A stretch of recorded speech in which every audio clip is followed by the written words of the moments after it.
теманы андан ары улай турган болсок, апанын балага таарынычынын коркунучтуулугу эмнеде? Эми биз балдарга таарындык, таарындык, балдар да бизге таарынды. Эми анын натыйжасы коркунучтуулугу эмнеде?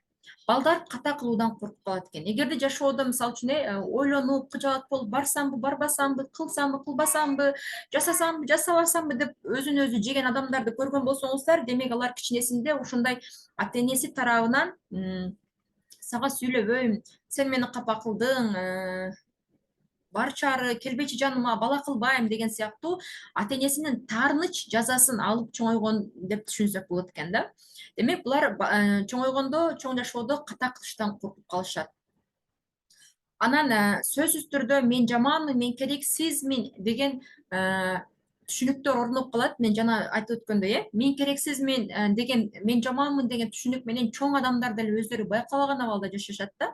Мындайча айтканда, алар кимге болбосун, кайсы адам менен мамиле кылбасын, чоң жашоодо өздөрү байкабаган абалда, подсознательно деп коет го, байкабаган абалда мени сүйгөнгө болбойт, мени менен мамиле кылганга болбойт, мени менен достошконго болбойт, мени жактырганга болбойт деп ар дайым өзүн жашоодо артка тартып, башкача айтканда өзүнө болгон ишеними дагы, өзүнүн баалоосу дагы төмөндөп, мен жаманмын деп чоң ийгилик да жарата алышпайт, чоң иш да кыла алышпайт. Иши кылса, алар өзүн ар дайым артка тартып, өзүн чектеп тура беришет экен.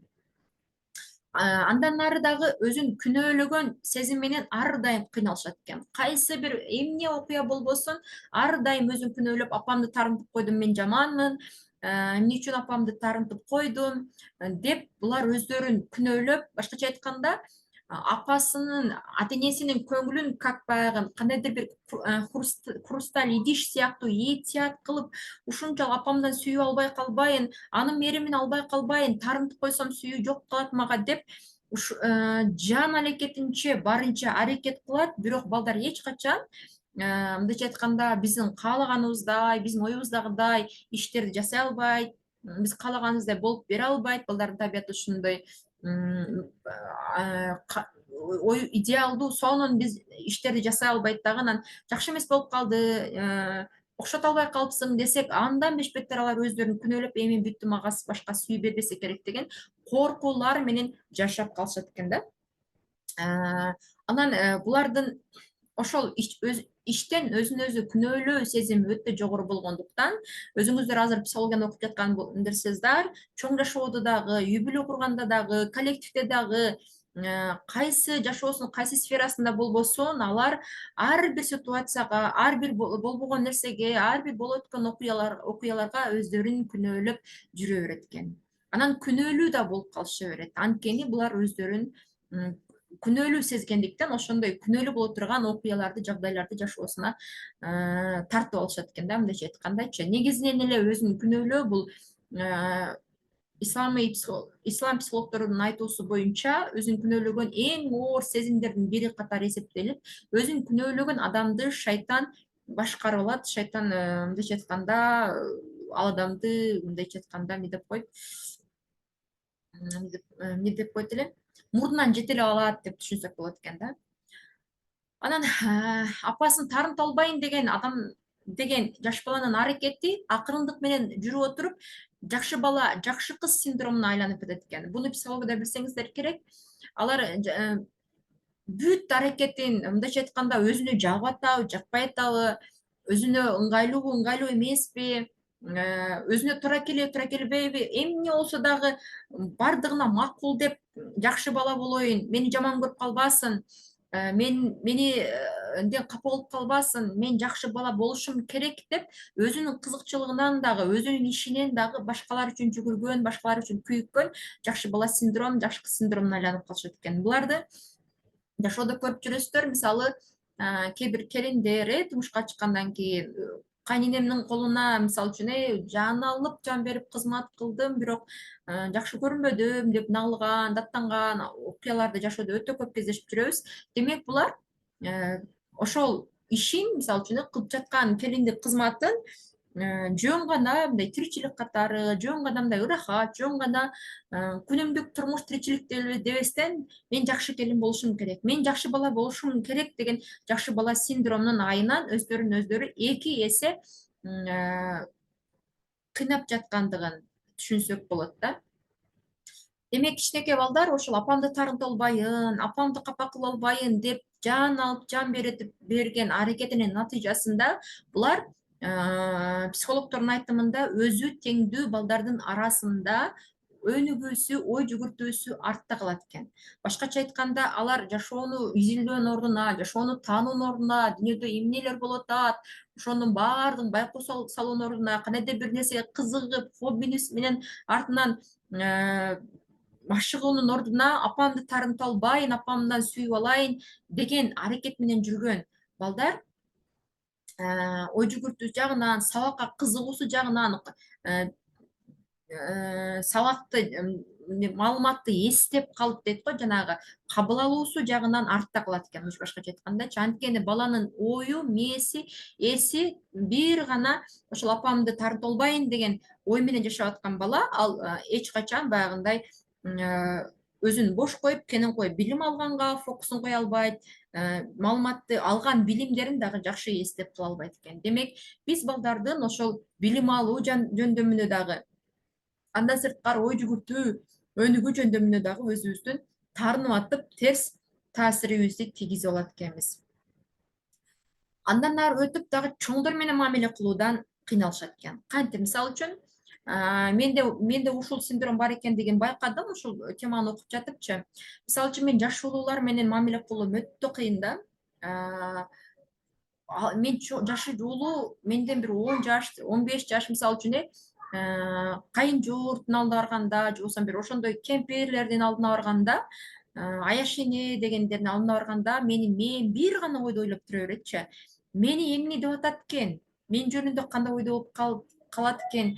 Мен жөнүндө жаман ойдо калбаса экен, мени баягы үй иштерине жөндөмсүз, же болбосо көп нерсеге башы жетпейт экен. Мисалы үчүн, тойлордо, айла апаларда карым катыштар кылганда, баягы жакшылык жамандыкта мен көп кыргыздын баягы өзүбүздүн салттарыбызды анчейин билбейм, анткени мен окудум дагы, анан шаарда жашап жүрүп көп нерсени билбейм да. Анан ошол ошол элементарный нерсени билбей турбайбы, чөп-чөң эле алышууга баш жетпей турбайбы деп атат деген ойлор мээмден кетпейт да. Мындайча айтканда, чоң адамдар менен мамиле кылуу мен үчүн өтө мындай некомфорт дейби, мындай ыңгайсыз абалды жаратат. Анан ошол нерсе мага каяктан келген, алардан эмне үчүн мен ошол мен жөнүндө жаман ойлоп калат деген коркуулар кайдан келет дегенде, мен ошол апамдын баягы мамилесинен ошол нерсе калып калганын түшүндүм да. Мисалы, апам кантча эле: ушул иште да кыла албайсың, ушул нерсени да башың жетпейт, эми сени элдер көрсө эмне деп ойлойт, адамдар көрсө эмне дейт, эртең сен турмушка чыкканда кайненең ушул нерсени дагы апасы үйрөтпөптүр дейт, элдерге мен уят кыласың турмушка чыккандагы, ушул дагы ишпи, кылбай эле койчу, нары барчы, өзүм эле кылып коеюнчу, сага иш кылдырбай эле койгонум жакшы деп тарынып калган, капа болуп калган учурларын мен көп көрөт элем да. Демек, көрсө мен ушул жерден эмне үчүн мен ошо чоң адамдар менен мамиле кылбайм, эмне үчүн мен кайненелер менен мындай кенен отуруп сүйлөшө албайм, эмне үчүн мен ошондой аяш энелимдердин алдында өзүмдү ыңгайлуу, комфортно сезе албайм деген мээмди жеген кадимкидей баягындай болуп кетет да, гыжы болупчу. Ошондой ойлор каяктан келген дегенде, ушул менин бала чагымдан келгендигин түшүндүм да. Андан ары, мисалы, бул психолог бул немени ушул маалыматты берип жатканда мынтип айттыр да: ал тургай дептир, коллективинде жашы улуу адамдар болсо дагы мамиле кыла албайт дептир да. Анан мен тык этип түшүндүм. Мисалы, мен Бишкекте Айтматовдо иштеп жүргөнүмдө жашы улуу пенсиядагы эжелер бар эле да, 3-4дөйчү. Анан ошолор менен чай ичип отуруп, ошолор менен сүйлөшүү мен үчүн кадимкидей баягы напряженный деп коет го, мындай кысым бар эле да. Анан алар хотя мугалим өзүмдүн кесибиме мен өзүмө ишенген мугалим болгон болсом дагы эмне үчүн мен алардын алдында комфортный боло албайм, эмне үчүн аларда кысыла берем деп ойлоп көрсөм, ошол эле дегиз эле негизи эле мен ошол жашы улуу адамдар менен мамиле кыла албай калган жөндөм калыптанып калыптырчы. Ошол нерсени мен ушул сабакты окуп атып анан түшүндүм да, ушул сабакты неме кылып атыпчы. Анан кийингиси жолбосом эгерде дейт ошол апалар таарынып калган балдар дейт ошондой чоң адамдар менен коллективде мамиле кылуудан, турмушта мамиле кылуудан коркуп калышат же таптакыр кыла алышпайт дейт да. Менде коркуу да бар, кыла албайм, экөө тең бар. Анан жетекчилигиден башчысынан дагы коркушат, булар мен жөнүндө эмне деп ойлоду, эмне үчүн ушинтип айтты, мен жөнүндө кандай баа берет деген тышсыздануулар менен көбүрөөк жабыркашат деп деп берилипти да сабактачы. Эми менде ошо жетекчиликтен коркуу нерсе жок экен, анткени мен өзүмдүн билимиме жана мугалимдик чеберчилигиме ишенгендиктен андай нерсе жок. Болгону чоң мугалимдердин арасында алар менин ишимди сындабайт, болгону адамгерчилик жагымдан, баягы үй бүлөлүк хозяйственный жагымдан, жолбосо кандайдыр бир журум турумдан кемчилик таап калабы деген коркууларым аябай көп болчу. Андан ары башкалардын оюнан көз каранды болуу. Ооба, дал эле ошондой. Мен жөнүндө эмне деп коет, мен жөнүндө эмне деп сындап коет, мен эмне деп жакпай каламын деп башкалардын оюнан көз каранды болуп калышат экен. Натыйжада бул балдар мисалы үчүн жок деп айта албай, бирөөнүн кызыкчылыктарын жогору коюп, бирөөлөрүнүн ою менен эсептешип, өзүн дайым артка тартып атып, булар чыныгы өзүн таппай калышат экен. Кандай дегенде, мага эмне жагат, мени эмне кубандырат, мени эмне сүйүндүрөт, мен өзүм киммин, мен эмне үчүн капа болуп атам, эмне үчүн сүйүнүп атам, мен ошол жака чын эле барайынбы, барбайынбы, жасайынбы, жасабайынбы, кылайынбы, кылбайынбы деген сыяктуу суроолордун жообун таба албай калат экен да. Мындайча айтканда өзү үчүн өзү жок, башкалар гана бар жашоосундачы, өзүн таппай калат экен. Азыр билесиздер, учурда көпчүлүк адамдар өзүмдү таппай атам деген көйгөй менен өзүн издеп жүрүшөт. Вот ошол өзүн таппаган ада немелер, сапаттар дейбизби, абалдар дейбизби, ошол апалардын балдарына карата таарынган, жиликкен, кашчы, мен сенин үмүтүңдү актабадың, мен ойлогондой кылбадың, сага жасатпай эле койбоптурмун, сага иш кылдырбай эле койбоптурмун, сага айткыча айтпай эле койбоптурмун, сага дайындап кетиптирмин, сен менин ишеничимди аткарбадың, кайдан эле сен менин ишеничимди аткарып жүрөт элең деген сыяктуу таарынычтуу сөздөрдүн айынан балдарда ошондой синдромдор дейбизби, абалдар, түшүнүктөр, коркуулар, ички коркуулар жашап калат экен. Андан ары ушул өзүн таба албайт дагы рамкага салгандай жашайт. Бул деген кандай? Мен жөнүндө эмне деп коет, мен эмне башкалар эмне деп ойлойт, жок дей албаган адамдар албетте кенен ой жүгүртө албайт, өзү билгенде каалагандай иш баштай албайт, өзү үчүн жашай албайт, алар жашоосу рамкага салынгандай чектелүү болот. Албетте мындай адамдар ийгилик жарата албайт. Мисалы үчүн жасай албай калсам уят болом, жакшы бала болбой калам, ката кылып калсам мен жаман болуп калам деген сыяктуу ойлордун айынан булар чоң ийгилик жарата албайт. Жасасамбы, жасабасамбы, ката болуп калса эмне болот деп атып, барсамбы, барбасамбы деп атып, чоң ийгиликтерди жарата алышпайт, жараткандан коркушат. Анткени булардын ички тынчсыздануу коркуулары чоң иштерди баштаганга, чоң ийгиликтерди жаратканга тоскоол болот. Чоң ийгилик, чоң иш баштай албайт жөнүндө айтып өттүм. Өзүнүн жашоосу менен жашай албайт. Албетте алар өзүнүн жашоосу менен жашай албайт дагы. Эгерде булар мисалы үчүн кайненеси менен жашап аткан келиндер болгон болсо, күйөөсү мисалы үчүн өтүмдүү болгон болсо, алар бир гана ошолордун кызыкчылыгын аткарып, ошолордун кызматын кылып, же болбосо күйөөсүнүн кызыкчылыктарын кылып, күйөөсүнө баш ийип, күйөөсүнүн хоббисине жардам берип жүрүп, өзүнүн жашоосун жашабайт, ага гана багыт берип, ага гана жардам берет дагы. Акырында жашы өткөндө мисалы үчүн мен бул дүйнөдө мисалы үчүн ушунча жашап мен эмне таптым, сенден эмнени көрдүм, сенден эмне кайсы жакшылыкты көрдүм деген сыяктуу өкүнүү менен мындай кайгырган адамдар жашообузда көп да. Бир гана баягы күйөөсүнүн эле иши менен алек, күйөөсүнүн жумушу менен гана кызыгып, ошон менен гана алек мындай деп коет, ошого гана мындай жол жол көрсөткүчтейбизби, ошо менен эле алек болуп, өзүнүн хоббиси жок, өзүнүн жашоосу жок, өзүнүн кызыкчылыгы жок болуп, башкалардын жашоосу менен жашап калышат экен. Анткени толтура жана башта айтып өткөндөй себептерин аянат. Албетте өзүнүн сезимдерине, каалоолоруна каршы чыгат. Анткени мисалы үчүн кайненемди жок деп койсом капа кылам, күйөөмдү жок деп койсом капа кылам, күйөөм мага уруксат бербейт, жолдошум мага уруксат бербейт. Мен албетте жакшы аял болушум керек, жакшы келин болушум керек. Алардын сызган сызыгынан, каалоосунан, айтканынан чыкпашым керек. Мен өзүм каалоолорум болбош керек деген ойдун негизинде алар өзүнүн сезимдерине укпайт да, мындайча айткандачы. Бирок сезимдерин укпай басынып жашай бериши мүмкүн, бирок жашоо өткөндө карыганда чоң өкүнүү менен кандайдыр бир ооруларды арттыруу менен өкүнүшү мүмкүн. Же болбосо учурда эле азыркы жашоосунда эле балким бир күн болбосо бир күн кайненеси менен конфликтке барып, же болбосо жолдошу менен конфликтке барып, урушуп, капа болуп калышы ыктымал. Албетте булар мактоо күтүшөт да, мындайча айткандачы. Мактоо күтпөйт деп туура эмес жазып алыптырмын. Мактоо күтүп жашашат. Жакшы бала синдрому, жакшы кыз синдромундагы патологиялык оорусу бар адамдар дайыма мактоо күтүп жашашат. Мени мактаса экен.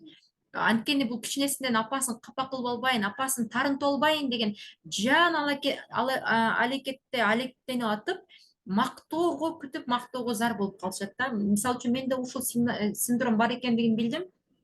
Чындыгында мен да бала кезимде аябагандай апамды капа кылып албайын, апамды тарынтып албайын деп колумдан келишинче аракет кылыптырмын да. Азыр ойлоп көрсөмчү, ушунчалык өзүмдү кыйналыппы, мындайча айтканда, бар аракетимди апама жумшаптырмын да. Бирок дайыма эле баягы жан дилим менен бир үйдү жыйнайсам, бирок баары бир катасын айтат, кемчилигин айтат. Жан дилим менен бир ишти кылсам, баары катасын айтат, кемчилигин айтат.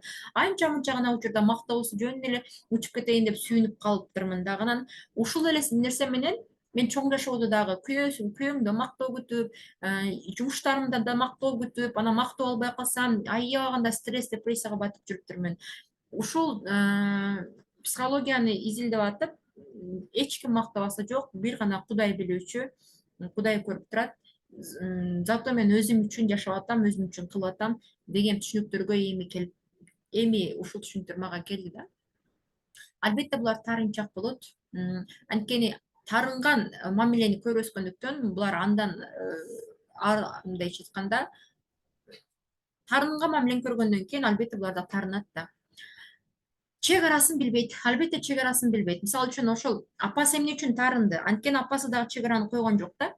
Мисалы үчүн кызым, мага мындай кылсаң мага жакпайт. Мындай кылсаң, же болбосо балам, мындай сөз айтсаң мен тарынам, же болбосо мага жардам бербей койсоңор мен капа болом деп ачык конкреттүү чек араны койбогондуктан тарынып калды. Эми булар дагы чек ара коюшпайт. Мага мынтип айтканга болбойт.